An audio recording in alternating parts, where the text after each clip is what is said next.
It'll always be freedom. It'll always be freedom.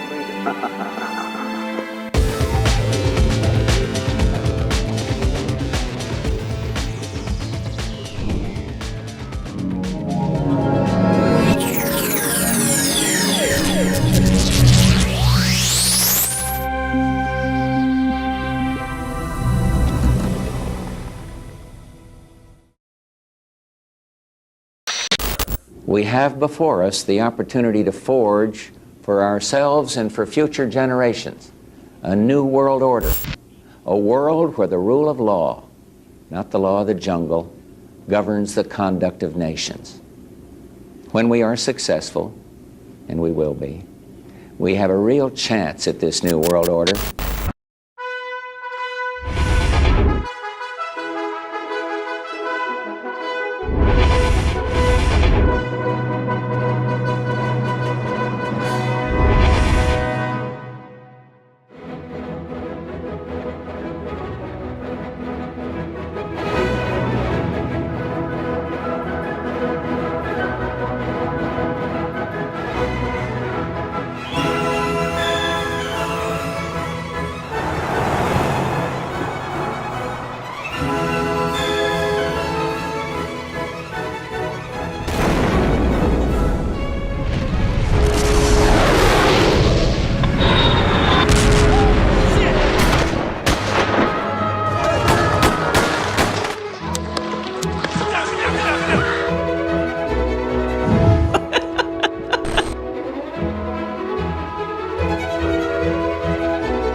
That's fantastic.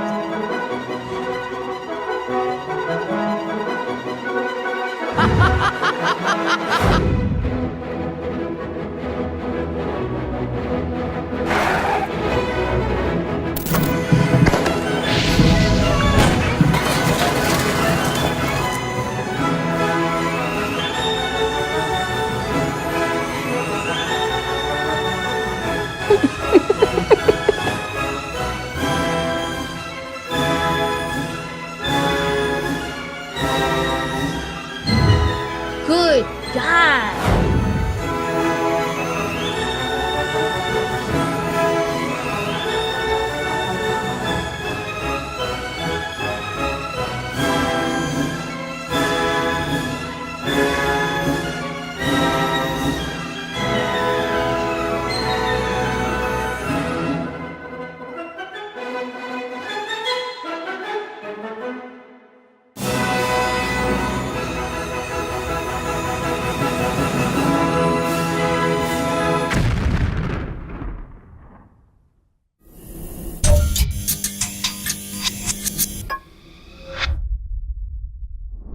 Welcome to Conversations in Anarchy. My name is Laura and I'm your host today. And today we're going to talk with the director of one of the newest movies in the freedom movement that's called Barnum World.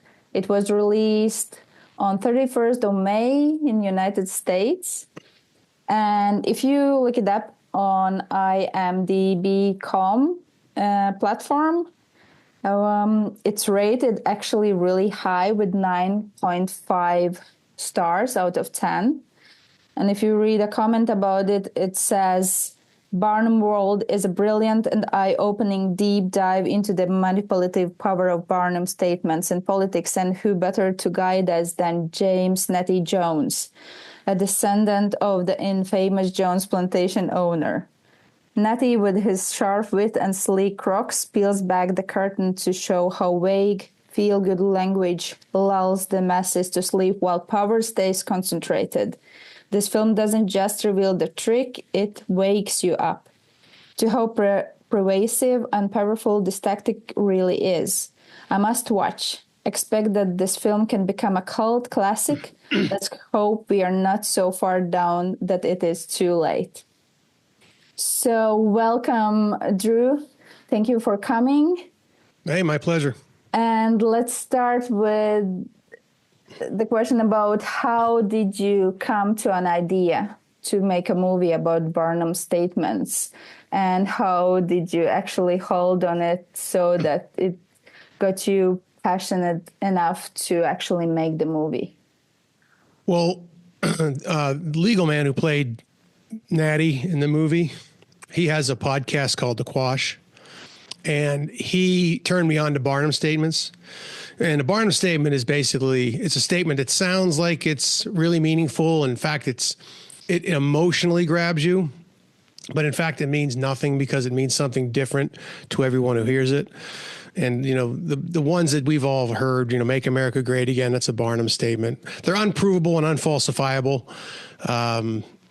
It sounds great, make America great again. But if you had, 20 people in a room and you had them write down 3 to 5 sentences, what does make America great again mean to you? You're going to get 20 different answers. It doesn't mean anything. Build back better. We've all heard these before. We got to bring the country together. We got to get back to the Constitution. These are all meaningless terms. And that was the hook for the film. And originally it was just going to be a documentary about, it's not about Barnum statements. The film is really like, you think you live in, well, you don't, but most people think that they, especially here in the United States, where people are really propagandized. They think they live in a free country, so-called, and really that's all just an illusion that has been, through propaganda and mind control and social engineering and psyops, they've convinced people to believe an illusion. And in the film, Natty is a propagandist. He's a filmmaker. His father worked for Rand Corporation. He was groomed. Excuse me. And he sits down and does a tell-all and says everything you believe is an illusion. Propaganda, and one of the most powerful tools are Barnum statements because they get people emotionally charged and they mean nothing. Another great one is Black Lives Matter. That's a Barnum statement. That means nothing. And originally it was just going to be a documentary, and we were just going to talk about propaganda and Barnum statements. And then it just decided, you know what, there's so many, I like documentaries, but there's so many documentaries out there. We wanted to do something different that might, we wanted to bring humor into it. It's a mockumentary. It's the mockumentary to end all documentaries is the tagline for it. So I don't know if that answers your question, but it seems to be doing well. There's only a few reviews on, because when we did the campaign through a crowdfunding campaign, and we made the promise in the campaign we were just going to release the film for free. Because originally it was going to be a documentary, so it would have been even a much easier film. We put ourselves through a much more of a bigger headache, especially me in the editing room and the shooting. But so we just gave it away. So it's available right now on YouTube and Rumble and BitChute and Odyssey. It's going to be on hopefully soon on Amazon Prime for free, and then I'm going to give it to my distributor, and that means they'll hopefully release it. On all kinds of Tubi and Roku and all that stuff like that. So, so far it's doing well. It's chugging along and growing and growing. We haven't hit escape velocity on the view count yet, but I think it's got 26,000 views on YouTube. Yes, actually, I checked it, how many views you have on YouTube. And 2 days ago, it was something like 24,000. And now it's over 25,000. So it's it's plugging along. It's plugging along. Yeah. And I haven't even really promoted it yet. And so, and 98% of the comments are extremely positive. I mean, we had a few negative comments. I can tell people they just don't like me because they're like, I hated this one as bad as I hated Jones Plantation. And I'm like, okay. And then I'm like, why? Yet here you are watching both of my films. But I don't respond to that. But then the other few comments that have been negative have been, the Jews.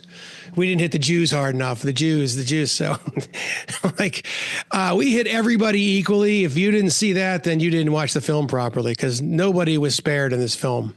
I mean, we really, he tells what he did and what his job is as a propagandist and general propagandist. And then we prove it with footage from the real world. And I was really careful, and it was something I made a decision early on that I wasn't going to, the only editorializing, I didn't do any editorializing of the footage. Sometimes I had to edit it down for time, you know?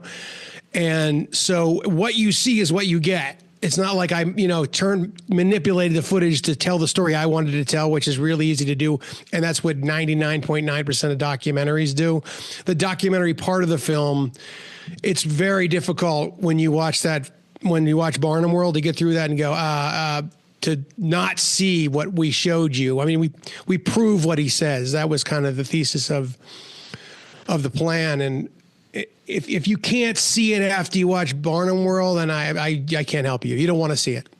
And so about a year ago or something, you and the legal man, you announced this project, and you, as you mentioned, you asked people who want to support it financially, so you guys can actually work and pay your bills while working and doing the stuff. So sort of pay your bills. Sort of pay your bills. I'm going to be bankrupt from this one, but yeah. Okay. Yeah. But so Chad here, we have Chad in the episode as well. Chad is one of our team at Anarchapulco, but he has been really a fan of your work, probably starting from John's Plantation. But why don't you tell yourself, Chad? How did you get to know about the movies? And I know that you have felt like really, you have been quite passionate about it.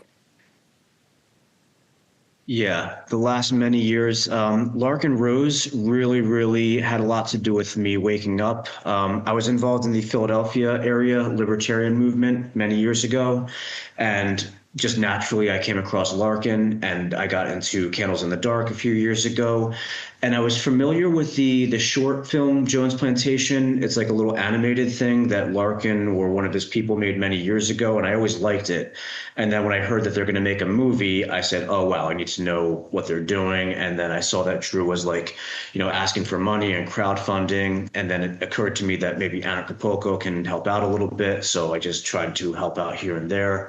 So it was basically through Larkin. Larkin's actually, technically a teacher of mine, because I've learned so much from Candles in the Dark, and hopefully we can talk about that. We had some fun with that at Kids Camp this year. But yeah, the last many years I've really not been a movie person, because Hollywood is just garbage these days. But I have always liked documentaries and all that stuff. So I'm just a huge fan of Drew and everything that he does. And it's really important to make these types of movies. It gets people's attention. And I love Drew's sense of humor, because when the Jones Plantation short, it's a very serious and dark thing, but Drew managed to make it hilarious, which gets it when people can laugh at this stuff, it gets them to put their guard down. So I like how he puts in his comedy with all the work that he does. And I think it's in all the freedom community, there's just few people actually stepping forward to do the work. And when I first heard that they're going to make Jones Plantation a movie, I said, wow, that's going to be expensive and difficult and all that stuff. But they did it. And I think Drew's just doing amazing work and amazing stuff. So, yeah, just keep up the great work. Well, thanks, man. We love Chad. He was really instrumental. He helped us. He played that down a little bit, but he did a couple campaigns with the email, for the Anarchapulco email. What do you call that? Like email list? Yeah, email list. And it was really helpful. I don't remember exactly how much money he was able to raise for us, but it was considerable.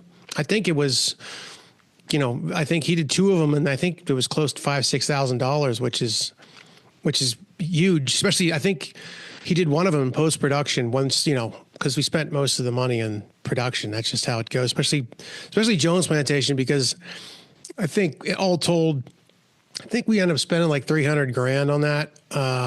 But it was a little bit here, a little bit there. And that's not even, in a Hollywood film, that's not even the budget for the food, for the meals for everybody. So it was nothing short of a miracle to get that done. And he was really helpful getting those little chunks of cash in post-production and production. It was, I can't say enough thank you for that. It wouldn't have happened without it, frankly. And when talking about the crowdfunding, how can you tell a bit about how it has been? Has it been like many people contributing with a little bit, or have you had any like big supporters? We've had a couple fairly big supporters. I mean, Jeff Berwick and Charlie Robinson gave us like 30% of their book sales. That was like, I think all told, they gave us like $15,000. And then one time, and this was when Bitcoin was like at $15,000, I was literally playing Roblox with my daughter, and I heard bling. I don't know. I just like opened my wallet for the hell of it, and then somebody had given me a Bitcoin. So I don't even know who that was. Whoever that was, thank you. And that ended up going to, I had to unfortunately sell it because I needed it for the movie, but that went to like $50,000. I ended up selling that for like $53,000 right before we went into production. It was like a lifesaver. And then, there's another gentleman that gave us $30,000. And then everything else was just, everybody coming in and just giving us $10, $20, $50, just, it was just amazing how many people. And so same thing with Barnum World. Same thing when we, $10, $20, $50, and it just adds up, if you just over time. But, also, yeah. Go ahead. No, go ahead. Also at the Anarchapulco, the recent one in February, we had the possibility to have this sneak peek, and then I don't know how much did come in for post-production. Oh, I think we got a few $100 from that. Yeah, that was good. That was fun little screening we did. We did the first 30 minutes of Barnum World. Yeah, it was really great to see that. Thank you. Yes, I also agree with Chad that, the topic is dark and it can be quite depressing to watch it. But when you guys make it into comedy, it kind of helps. Well, I really, with Barnum, I had a feeling people would like Jones Plantation, and that's, that film still hasn't done what I think it's going to do. Like, it hasn't broke. I mean, we have people all over the world buying that film. We had somebody order a DVD from Czechoslovakia the other day. We had people from Ukraine, Kazakhstan, all over Europe. I mean, you name it, UAE, but it still hasn't broken through. I've been trying. I had a Zoom meeting with a guy on a massive podcast. Like if he said they were going to watch it that weekend, but I never heard back from him. So who knows? That's fine. But somebody like that, if they come out for the film, then it'll be lights out. But it still hasn't, even though it's been like this cult success, it still hasn't, like broken through. What did you ask me? I just was rambling on. What was the question? No, you actually answered already about the crowdfunding. Okay. So it's okay. I would just like to say something about like view counts, because what Drew's saying, like we haven't really been breaking through to what we hoped. Like I really think we're being heavily shadow banned on YouTube. For example, Drew, I didn't even know that you were on Anarchast a couple of years ago, like 9 years ago. Like earlier today, I wanted to like prep for this, so I typed in Drew Treglia, and I saw your interview with Berwick years ago, like 9 years ago. Yeah, and that has like 17,000 views. Like the view counts used to be really, really high, and I just know we're being like heavily shadow banned and suppressed and stuff like that. So that's just, especially and on Twitter too. Same thing. All of them. Again? Twitter as well. Yeah. But the view count thing, that's more a Barnum World thing because we're selling Jones Plantation. You know, that's like a feature film, fiction feature.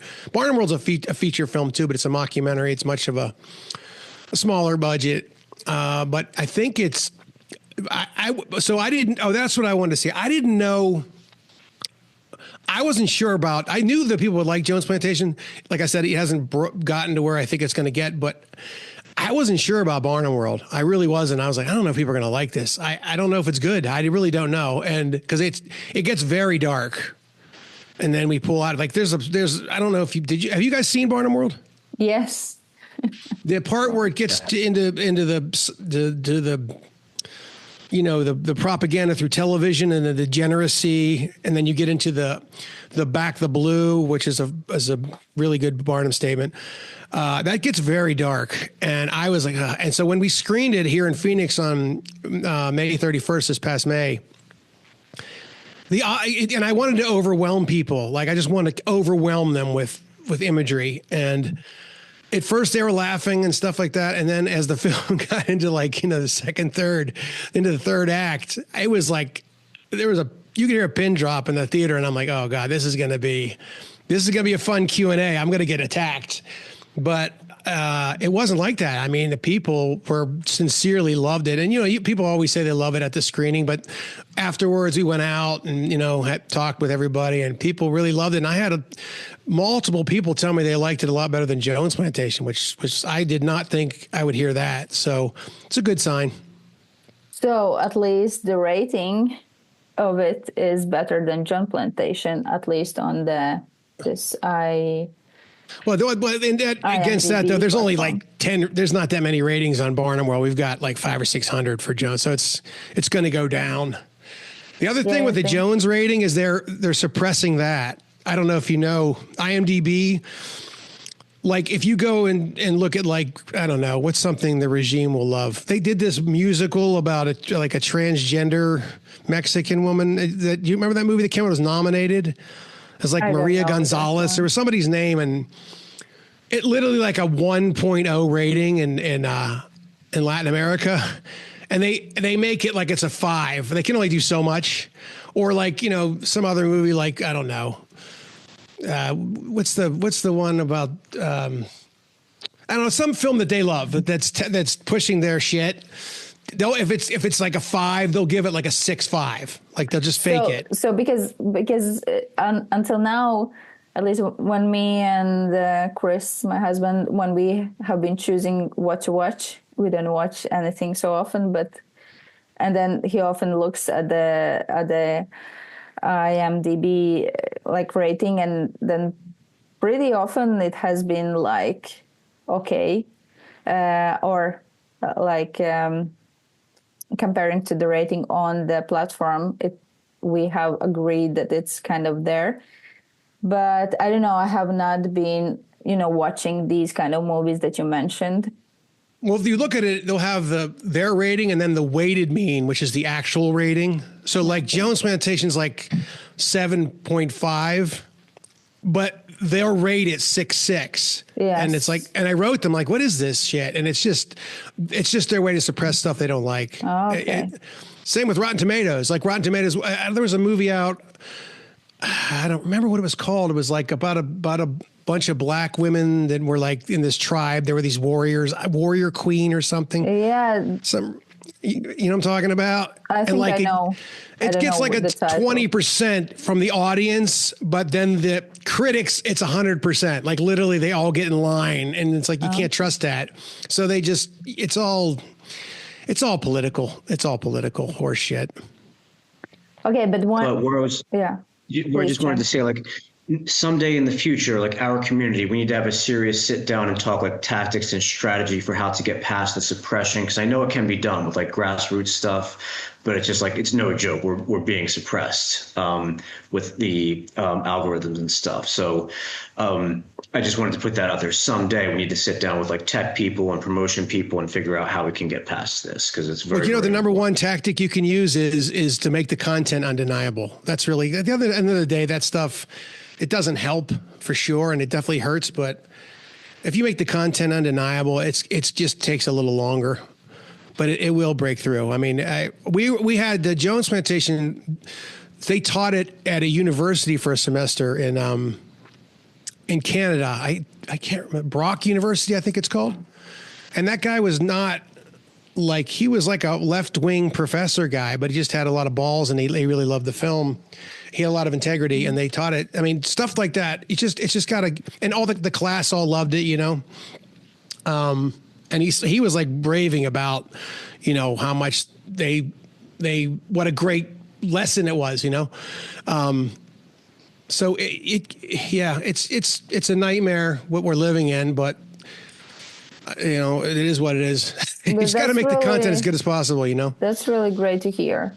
Yeah. But talking about the Barnum's World, I can agree that, you know, while I was watching the first part, and, you know, about the politics and the voting and stuff, and I could feel personally like, yeah, that's great to see these examples, but, you know, I have stopped voting for some years already, and I felt like, okay, this is great to show to, for example, our family that still are obsessed with voting and, well, you have to do this and you have to do this, don't you care about your country and stuff like this. And I felt quite relaxed, and as you described, I could laugh. And then when it came to, how was it again, about this blue, Back the blue. Yeah. And also when it came to these transgender people, I'm sorry I have since I watched the movie What is a Woman?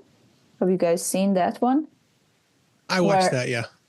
So where this simple question was asked, so what is a woman? And it was, you know, just a few people could answer the question, really. Yeah, it was absurd. It's absurd. Yeah, it was really awful. And, you know, when I started to watch that one, and I felt like, yes, of course, I know what a woman is. And then when I was listening to the people, you know, describing some crazy, weird stuff that I couldn't even follow exactly, what do they mean? You know, what are they trying to say? And you have in a Barnum World, you have this one guy talking on TikTok or something about, I don't even understand, that guy, you know, I don't even understand what he means. He's insane. Well, this is the thing. It's inversion. So this is for lack of a better word, all this is satanic. So it's a psyop to demean you, everybody knows what a woman is. That's the point. And so those people that you see, they're the victims. They're the result of this transgender, you know, men are women, women are men psyop. It's just an inversionary. It demeans you, it degrades you, and inversion is what Satanism basically is. It's inversion of natural law, inversion of God, and he says in the film, Natty says, you know, degeneracy is it's not only a tool, but it's a weapon. If you can convince the population something as ridiculous as a man can be a woman, you know, that's very powerful, very powerful. And then if you notice, we start with Andy Griffith in the 50s, and he's talking to this like hobo and the scene from this TV show. And the guy's like, you know, why don't you because the kid likes this hobo because he's living off the grid and he's kind of crazy, but he's a drunk and he's a loser. He's like, why don't you let the boy decide if he can hang out with me or hang out with you? And he's like, no, that's not how this works. You can't let a kid decide. He goes, you know, he's basically saying kids are going to find the shiniest object, but it's going to have a hook on it. You got to protect the kids.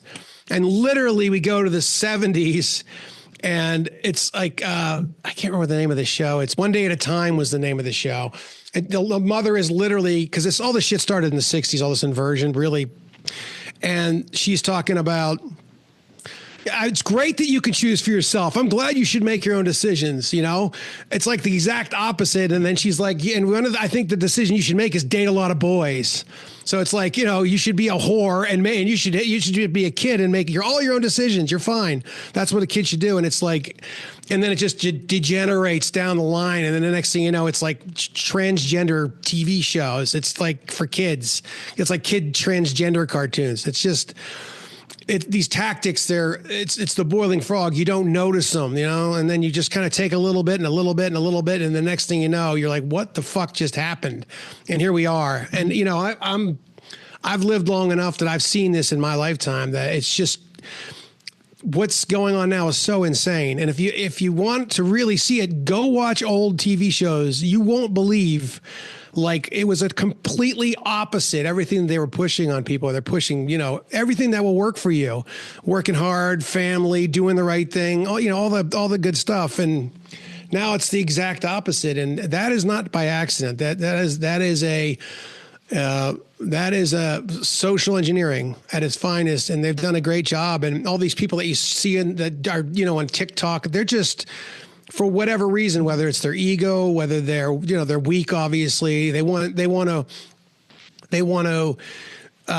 be special and not do anything to make them special. You know, they could just call themselves transgender. Now I'm special or I'm different. And a lot of them are like that guy you were talking about in the movie on TikTok. I think he's just a straight pedophile. That guy, I had to watch some of his videos. In fact, doing that sequence was like really disturbing for me because I had to go through hundreds and hundreds and hundreds of clips to figure out which one was going to work. And I had to watch all these people, and it is disturbing what's going on. That guy has a lot of followers. I think his name is Jeffrey Marsh. Mm-hmm. If you want to go down a rabbit hole, go watch his stuff because his whole thing is to take you from your family. You know, leave your family. You don't need your family. It's crazy, man.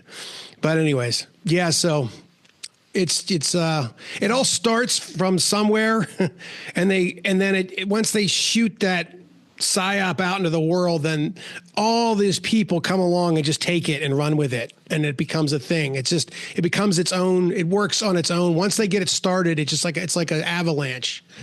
And so people will do it for them, just like the COVID thing. All the people that were running around telling you all the little apparatchiks, the little dictators that you want to be, you know, tell you to wear a mask, won't let you in the store. You know, you saw them when that shit was going on. Same thing, you know, that's psyop, and then they just know people are going to take it and run with it. And there's going to be people out there that find their only way to do anything of value is to do what they're told. Yes, that was very noticeable, at least in those countries where I was. And that was really sad to see. And also, I think you also touched on this. I don't remember exactly. In Barnum World, did you touch on this people becoming robots theme? There was some transhumanism stuff in there. Yeah. Yeah. There was. So because it has been quite hot theme after Jeff Berwick released his interview with this one doctor about that we already have the nanotech in our blood, like everyone. And then there is a discussion about this. Okay, is it true? Is it not true? And the people on Anarchapulco Telegram chat has been talking about that a lot. And also, you know, after watching the movie and thinking about these things, you know, one of the things that you touched, you know, this politics and the Barnum statements, this is something that, okay, I can choose not to watch television, as we have done, for example, in our family, and don't watch. We basically select very carefully what our kids are watching right now. Mm. But thinking about, for example, you mentioned your daughter. How do you feel as a father about this? You know, because, okay, we have control over our kids for a while, and then there is an age when they go out there, and then when they go on their own, and when they can meet people or start following people on different platforms. And how do you feel about that? How safe can you be as a parent? It's scary. How many kids you have? I have two. Two. How old are your kids? 8 and 10. 8 and 10. And you've instilled in them that there's no such thing as a transgender person. That's a made up thing. So we haven't been into that topic because we have luckily not come across that yet. Oh, what are you in Mexico? No, we are in Norway. We are, the one kid is going to a local standard school where there is, at least in her age, there is no propaganda about pride and stuff. And the other kid is homeschooled, so we pretty much can keep them away from the... Yeah, but you need to tell them because they're going to run into it. And yeah. Okay, you just tell them it's your fake. Suggestion? It's not real. It's not a real thing. I'm just waiting. There might be gender dysphoria as like a sickness or something, but somebody's got a problem. They have a problem with their own body, which is there's no such thing. That doesn't exist. You can't chop yourself up and become the other sex. It's insane. It's just more child sacrifice. That's all this is. It's a satanic dark thing. But here's the one. There is a white pill coming that I don't know if it'll work or not, but that group, at least here, my daughter's 12. I think they're Gen Alpha. There is a small element of them that are getting like she was going to this like based like private public school kind of thing, but then it turns out like all it takes is some crazy counselor. They have one. She's a nut job. She's got all this tranny love is love shit all over her office and everything. And they went on a field trip and they have literally furries now. And this isn't, excuse me, I'm sorry about that. This isn't the globalist. They always get me.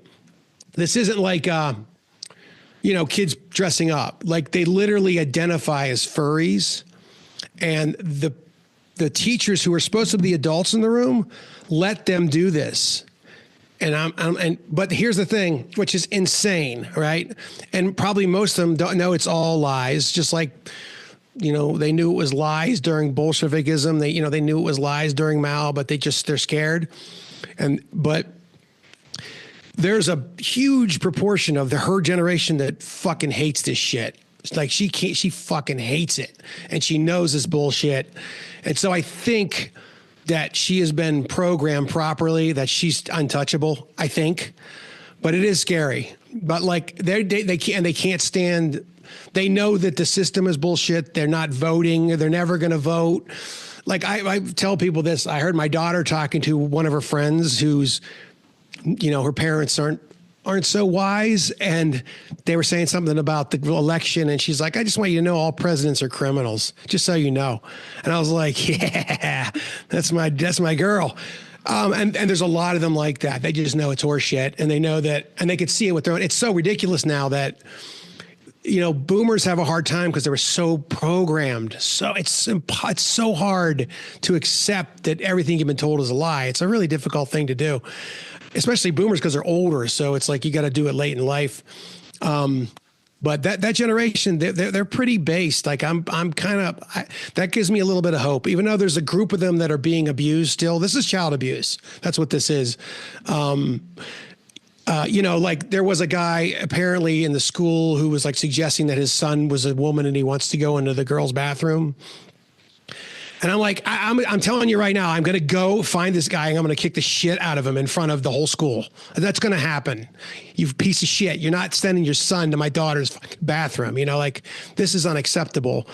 And we need more of that, but that generation's doing well. But you got to have the talk, and you got to let them know this is all, show them the stuff, say this is satanic, this is not real, okay? And they might come at you with this. At this point, I try to say the stuff, I still say it to my daughter, and she's like, I got it, I know. So I think she's good.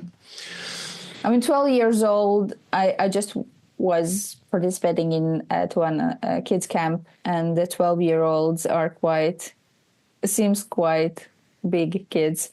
Like we are waiting till our kids gonna ask us some questions, because right now they are feeling quite confident in as they are and who they are.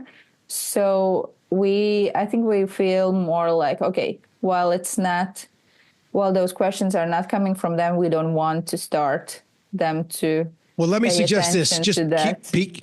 keep very close attention on when they're not with you, because these people that are doing this, they have like a mind virus, and they're fucking snakes, and they'll sneak up on your kid. They'll prey on your child and try to convince them and change them. And I know people where I'm at that one day their kid was like, I'm a man, or whatever. And they're like, I don't know what to do. Like, this is crazy. It's like somebody at the school got to them, and they prey on kids. So that's who they want to get, the kids. So you've got to really play. If you're not going to talk to them about it you're going to wait, you still really need to pay very close attention if where they go to school, where they're hanging out, and who's around, like a hawk. It's scary, but you got to do that. That's the world we live in. And where they're looking at online, you know what I mean? They'll algorithm these weird people on there. My daughter, she has a TikTok. I can't stand that app, but I think she's okay because she just hates it. But if you just start doing it and you haven't talked about it or thought about it, and you get one of these Jeffrey Marsh guys that starts preying on your kids, and the kid's feeling down, or he's hitting puberty and he's confused or whatever it is, don't underestimate, the power of this mind virus. That's all I would say there. Yeah, luckily they don't have iPhones, and they don't use YouTube even. So. Well, that's good. Yeah. That's good. That's good. But what do you guys think about this topic, the all those nanorobots and technocracy century coming up, where people gonna be mind controlled by, I don't know, 5G or whatever? I don't know. What do you think, Chad?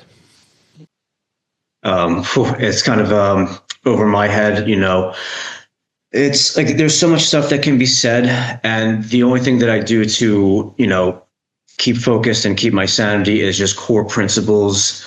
Like, there's just so many like different avenues to go down, and like different side distractions, and so like 5G, I don't know. I'm really not like, it might be a thing and like it's on my radar, but I really just focus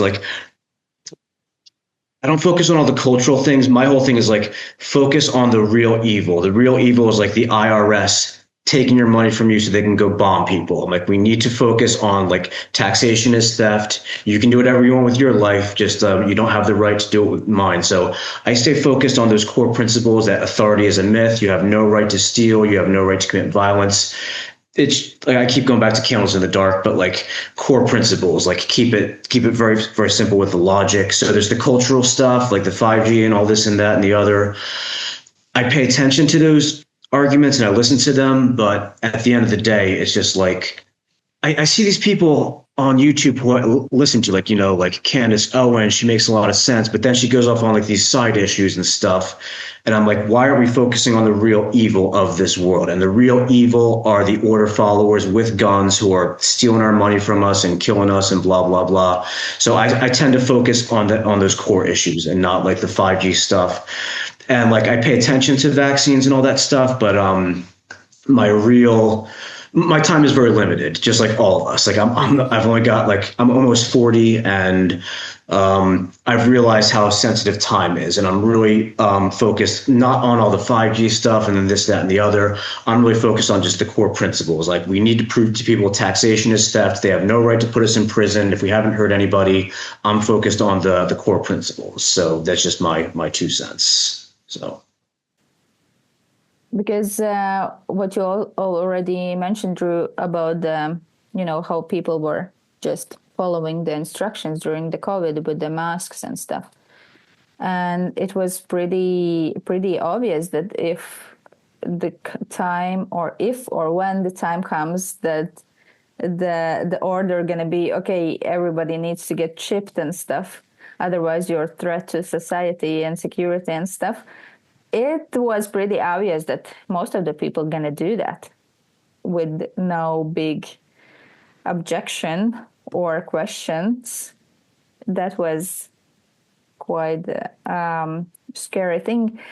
But then there is this kind of belief, or the science, as some people say, that we already have the nano micro robots in our bloodstream. Though, I don't know, guys, if you know Josh and Adam Beagleson, the brothers that are working with what their father started and what they call holographic blood. And they are telling that this theory that all those blinking images in our blood that other doctors interpret as nano boots that are totally other thing, and they totally don't agree. So that gives me actually no peace of mind. But yeah, Drew, you didn't express your kind of opinion. I haven't seen that video you're talking about. I think I saw him. I saw it, but I didn't watch it yet. I don't think I've got nanobots in me, but I'll take a look at it. Well, in the film, Natty's basic thing is like, I'm like, why are you doing this? Why are you telling us all this? Isn't this going to ruin the game? And he's like, nobody's going to listen to me. Nobody's going to pay attention to what I'm telling you. You know, I'm making a record. And he's like, you know, nobody's going to do anything about it. And he's like, if the people don't wake up and they want to continue to stay slaves, then they're going to get what they deserve. That's basically his thing. So in that part of Barnum World, we go into the technocrats, and they basically just want to kill off humanity en masse. That's really what they want. You know, and the transhumanism and all that stuff. So my general thing is that the structure of the world, the culture of the world, the systems that we're all enslaved by, I think it's all demonic. The world, the natural law, the Holy Spirit, that which can't be seen, without which nothing would exist, that is beautiful and good and true. And so I think you need to remember that and focus on that 100%, and, you know, do your best to wake as many people up in whatever way you can, and not get caught up and too depressed by it. And I don't know what your guys' feelings are about God, but if you get right with God, you know, you're not really afraid of dying.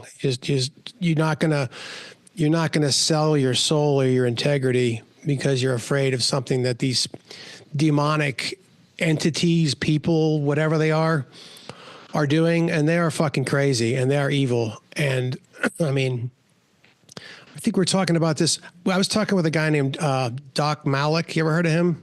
Ahmed Malik. Oh, he's great.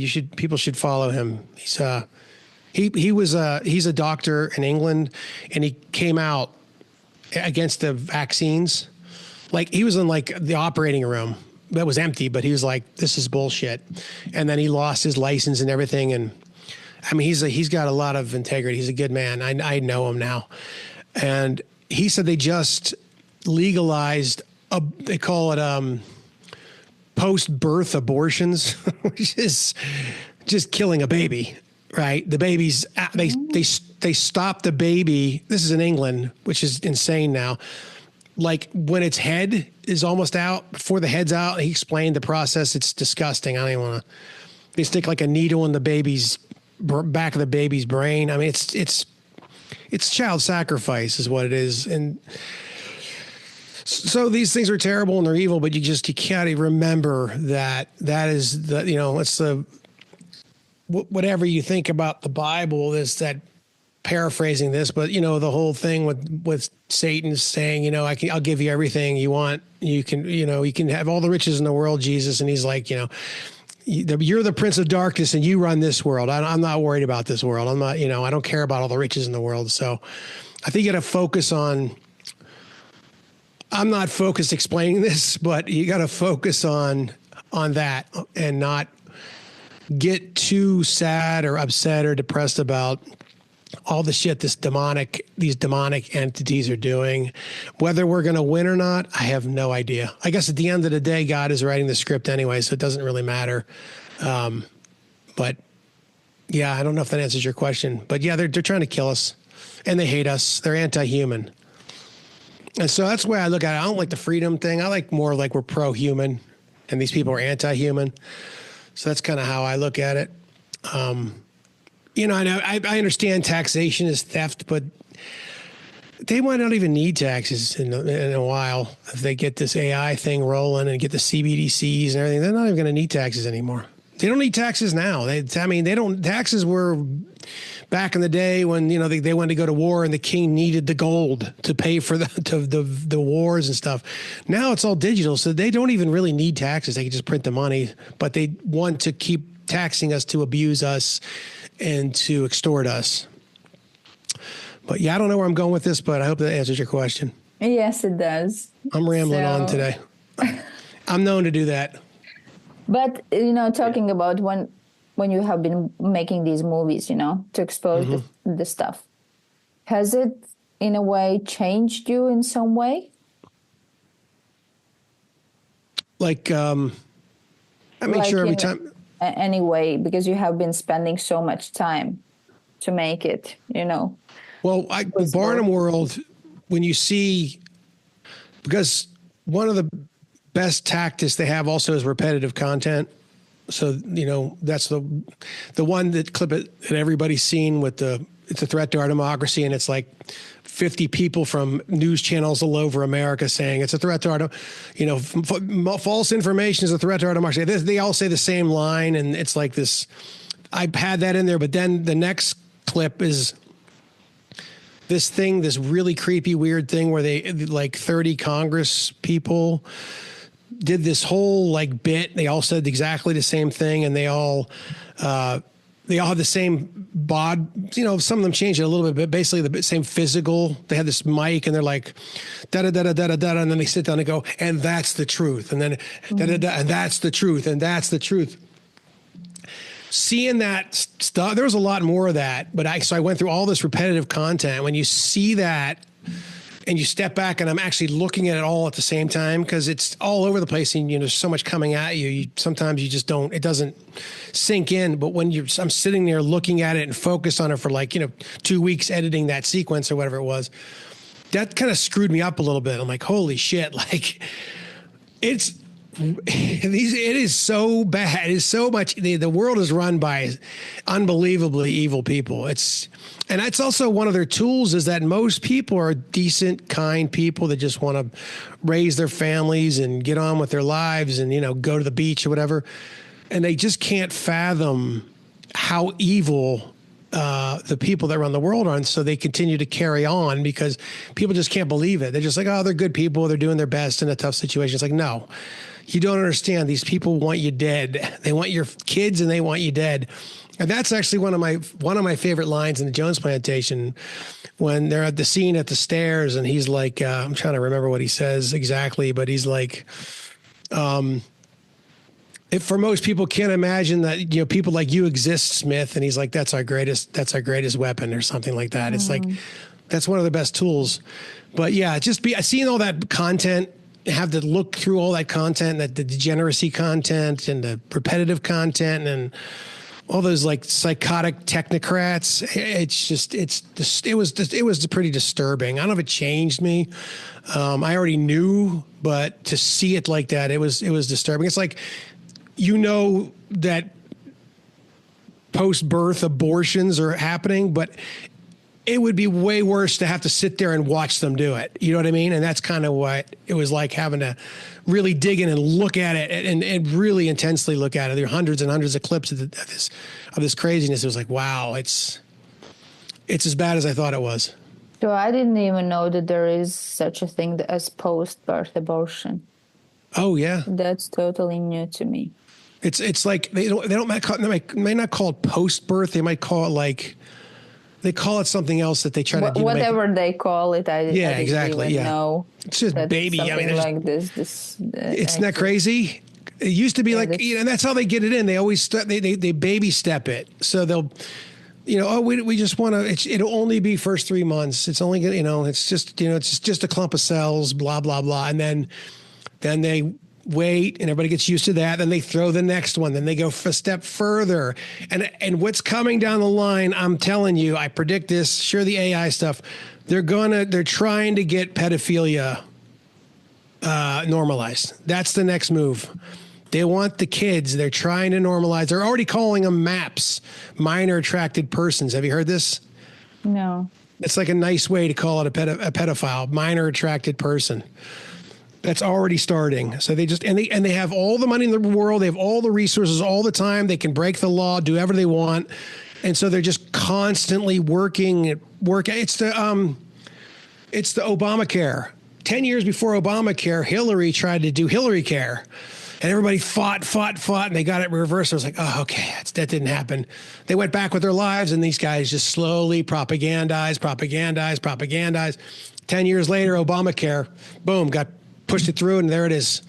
And everybody I know that had health care for their family, their rates went up like 2-3-fold, and they just wait it out. They ride the clock, and then they get what they want. So that's why it's so difficult for us to win, because they have endless resources, and then they just ride the clock. And people go to they have to go down to the school board meeting and fight and get the thing stopped. Then they go back with their lives, and they just wait, ride the clock, get a couple more members of the board that agree with what they want, and then they pass it through. So it's. When you think about that, it's like I said, we're never going to get anywhere with revolution. We need evolution. People need to grow up, and we need to completely come up with a new way of organizing ourselves, because these systems that we live in, their only purpose is to control and extort us, and that is it. It's not broken. You're not fixing the system. You're not voting your way out of this. The system is doing exactly what it's designed to do, and it's going to continue to fuck us if people don't open up their eyes and grow up, and we have a better way of organizing ourselves. Then find one. People go. Yeah, go ahead. Earlier, you talked about your favorite line from Jones Plantation, and I just wanted to say, because it dovetails into what you just said 2 seconds ago, my favorite line from Barnum World is. He says, do you want to know how do you find out what a system was designed to do? You look at what a system does. And a couple minutes ago, you're talking about how these people that run this world are hardcore evil. And a lot of people think, oh, it's just an accident, all this poverty. We're just going to, all these billions of people starving to death in China, North Korea. That's just an accident, and we're going to get past it. And I'm saying, no, that's not an accident. The world is designed to be horrible. We're relatively lucky here in the West. Like we're kind of okay relatively, but I'm like, I keep telling people this is no accident that the world is this messed up. It's designed to be this way. It's no other way. And I just wanted to say that was my favorite line from Barnum World, because that was just such a succinct way. Like, I tried to say that before, but I couldn't find the right words. But now when I talk to people, like debate people, I'm going to use that line when I debate people. I'm going to say, if you want to know how the system was designed, look at what it actually does, and that's your answer. So well, yeah, if you want to know he says, what is a system designed to do? What it actually does. And as easy as for that is to see, most people, they just can't accept that. Yeah. Yeah, that's a good line. I wish I had the line better from the scene in Jones. I can't quite remember what he says, but that's our greatest weapon, I think, is what Smith says. I think it's exactly as you said. I remember that line pretty clearly. That was in the trailer. Scene. Yeah, absolutely. Yeah. And his delivery on that line too. So, I mean, this is what I was put on this earth to do. I'm fairly certain. I don't know if I'll do it forever, but I know this, that we need to. We have another idea. I've got several ideas for films, but the one we want to do next, some of the people that involved in Barnum World are on board with it. But we need to get like a financer, and we need like, I would go into production with $500,000, but I'd like $1 million to $5 million, because that's enough where they can make their money back, and I can still have and do my thing. And then I can really actually do my thing, because all these films, I'm like, it's like flying a plane when one of the propellers is down, and there's tape on the wing. I'm trying to get the stupid thing. I can't actually really do my thing. Story of my life too. Yeah, and it's like, and then we can make something that it will be literally just like an amazing, entertaining film, hopefully. But it will put our consciousness elevation ideas, pro-human stuff into it instead of what they do with their money now, which is all anti-human. And we won't do inversion, we'll do the opposite. And propaganda is a good thing if it's pro-human. If it's it's going to help us. But yeah, but we've got to go big. We've got to go bigger. And if I can get $1 to $5 million for a film, I could make a film that looks like 50 million. And then we could really at that point transcend the algorithms. And once Guy will be tweeting the trailer. Hopefully. Do you have an idea how you can get that amount of money? I got some ideas. We're trying to figure it out. Yeah, I'm not going to go to traditional Hollywood routes. We know some people with some money. We're working on it right now. Just trying to get Barnum World out to the world. Yeah, he's free. Hopefully. Okay. To wrap it up, how could you tell us how this successful elevation, just I don't know, 3 tips how to make individual successful elevation that kind of brings us what do you mean? How do you mean? Yeah, you said we don't need a revolution, we need evolution. Evolution. Yeah. How can we do that? Elevation, you could say that. Elevation on the everyday basis. That's a great question. I like the way your mind is working. Everybody needs to start asking that question. Then we will come up with a solution. People ask me, what's the solution? That's a good question. Now you're thinking. That's my answer. Everybody needs to start thinking exactly the way you're thinking. What can we do? What should we do? What will the next step look like? Pragmatically, where I live in the States, a pragmatic thing that could actually, I think, is going to happen is secession, where states break off because we're occupied by the U.S. federal regime. So there's no reason why California should be in the same country as Mississippi. That makes absolutely no sense. They have nothing in common.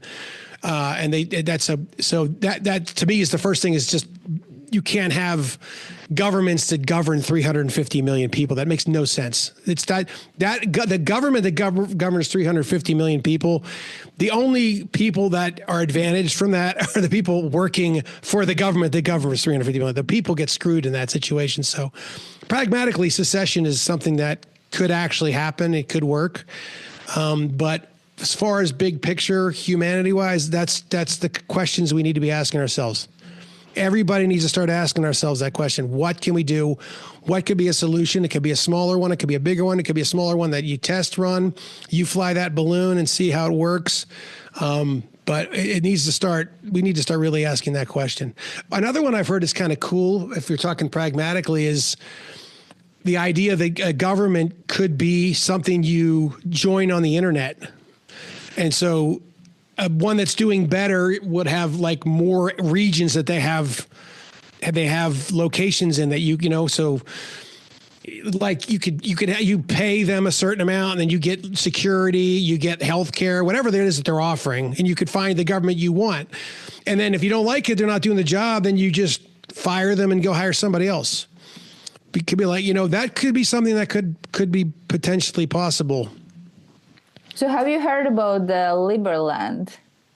I have. What's the deal with that? Do you know anything about them? They have everything on blockchain, and everything is transparent. The problem is probably that they are a small nation, but actually, that's one of the pragmatic project of a state with their motive is live and let live. If you don't do no harm, we are welcoming everyone to participate and make a free country of Liberland where taxation is, for example, Chad, you have mentioned that very often, taxation is a free choice. and you can run your business. And if you want to get more involved in the kind of government stuff, you can pay some taxes to get more kind of. Well, they're going to need, if they're going to be tied to a piece of land, they're going to need to come up with some sort of a weapon. Like I know a guy that lives around here, is a friend of mine. He's actually been to Anarchapulco. He's like a scientific genius madman. Like you go to his house and it's like the craziest shit. I don't even want to talk about it, but me and him went and looked at some land around here, and he's got this vision of like creating something where the closer people get to your border, like he can make them sick. And to the point where they get so close that like they can't move, like they're on the ground so sick they can't move. Because if they're going to be land mass, if you're going to be tied to a land mass like that, if you wanted, the people that want to be left alone are always going to be bothered by the people that won't leave you alone. And that's happening there, my understanding. And I'm not trying to shit on Lieberland. I hope I'm pulling for them. I've donated money to them, but don't you have to go there? You have to get arrested by Croatia. So it depends. It depends. If you are a EU citizen, you can just go there. You know, like for example, I can go there. You cannot go there because then you're gonna be. Did you buy their passport? I thought about doing it. Did you? So I don't have the passport. My husband has. Okay. But I haven't. Has he ever tried to use it, like just like flying to Spain or something like that? No, he hasn't. I'd like to try that, see if it works. He just got it in April. But I don't think it works. You know, the recent episode of Conversations in Anarchy is where the foreign minister of Liberland is talking about the Liberland, and he is also mentioning this. Yeah, there are some countries that you can use the passport to fly to, but most probably in most cases you're not going to be taken serious with that passport at the moment, at least. Yeah, so unfortunately. But okay, Chad, do you have any practical suggestions how to elevate the vibration, or how to practically do something in everyday life to move to the beach in Thailand? That's it. That's good advice. Yeah, that's a great question. In everyday life, you know, all the shadow work that I've done, I still find myself every day like watching the news, like getting taken in by stuff like yeah, Trump said this, and I have to catch myself like no, don't get carried away with this and that and the other. Kind of like Mark Passio says, like natural law, that is the compass, that's the guide, basic right and wrong. Are my actions hurting anybody? No, you can do it. Are your actions hurting people? No, you must stop. So just it's such a painfully simple thing, but finding ways to stay true to that yourself and not being taken into the system, and just trying to get the whole world to see that basic right and wrong and basic ethics.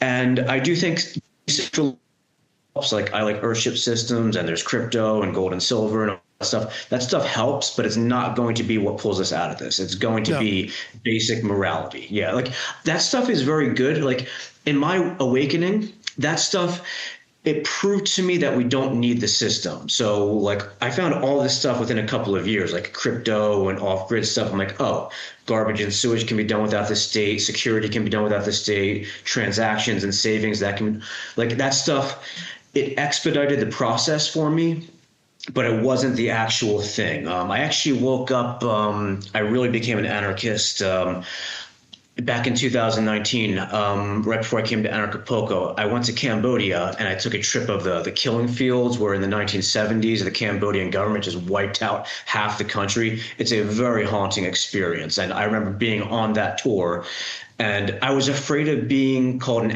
I was afraid of the anarchist word before that. I'm like, oh, I'm a libertarian, small L. I was afraid of the calling myself an anarchist. While I was on that tour, it was a very haunting experience. And I said, I'm an anarchist now. And I've been an anarchist ever since. And I'm rambling. So I'm just saying, staying true to core principles. Just talking about that and explain that to people in every way that we can, because if it was possible for me to wake up and Drew to wake up and Laura to wake up, we're all very different people from different places. But if we got here, there's no reason why we can't get everybody else here. So it's just going to take clear communication, choosing your words wisely, and staying true to core principles. That's my answer for how we get out of this mess. One good thing to say is that, like, the three of us could live in an voluntarist society. Like, the three of us could do it. And we're not alone. There's not many of us. We're a very, very small group. But there are people I know that we could actually live like that, and it would be, we don't have to live like this, is the point I'm making. But as long as people believe that an arbitrary authority, you can live in an earth house, but then they just come and fucking kill you. So, it's like, as long as, yes. You need that. Those people need to be the fools, I just want to say, you said two really important words that sum it all up: arbitrary authority. We need people to understand it doesn't matter what your organizational systems, like, it might look like a Congress or whatever, but we have to acknowledge their authority is arbitrary. So those two words really caught my ear there. So very well. That's what the scam of democracy is that they have convinced people that it's actually not arbitrary. You actually have a say, and you're in charge of the government, and you own the government with your vote. And of course, that's a complete illusion and a lie, but like you said, I don't have a problem with authority. I don't have a problem with, you have to have hierarchies depending on what you're doing. If I go to jiu-jitsu and the trainer is somebody I respect, he's the boss. I'm listening to him, but I chose to accept that man as authority in that situation.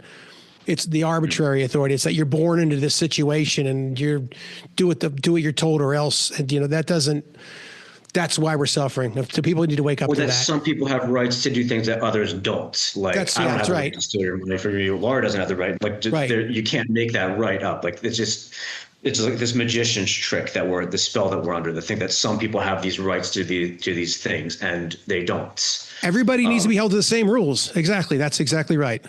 Every adult needs to be held to the same rules. Exactly. So, guys, let's wrap it up on this. Everybody has to follow the same rules. And everybody who hasn't watched the movie yet, please watch it. It's free on YouTube. And can you repeat again, Drew, on which platforms it's possible to watch it already? Barnum World is right now it's on YouTube, Rumble, BitChute, and Odyssey. Okay, great. Yeah, and it'll be on more platforms soon. So it's really easy accessible. Yeah, exactly. Just turn it on and watch. Yeah. Yes. So and if you haven't seen Jones Plantation, go to jonesplantationfilm.com and watch the film, or you can watch it on a plethora of the big streaming platforms if you prefer.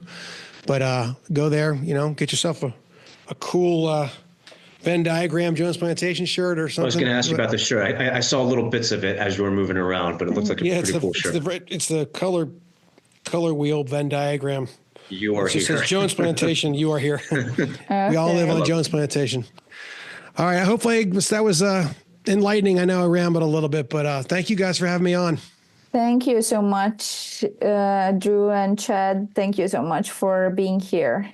That has been a great. See you guys soon. Great. Why does anyone do anything?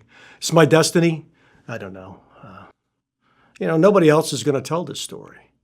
And I want a record of my life's work. Show people kind of what happens from the inside, some tricks of the trade, etc. And some truth about some really crazy things. Not that it'll matter.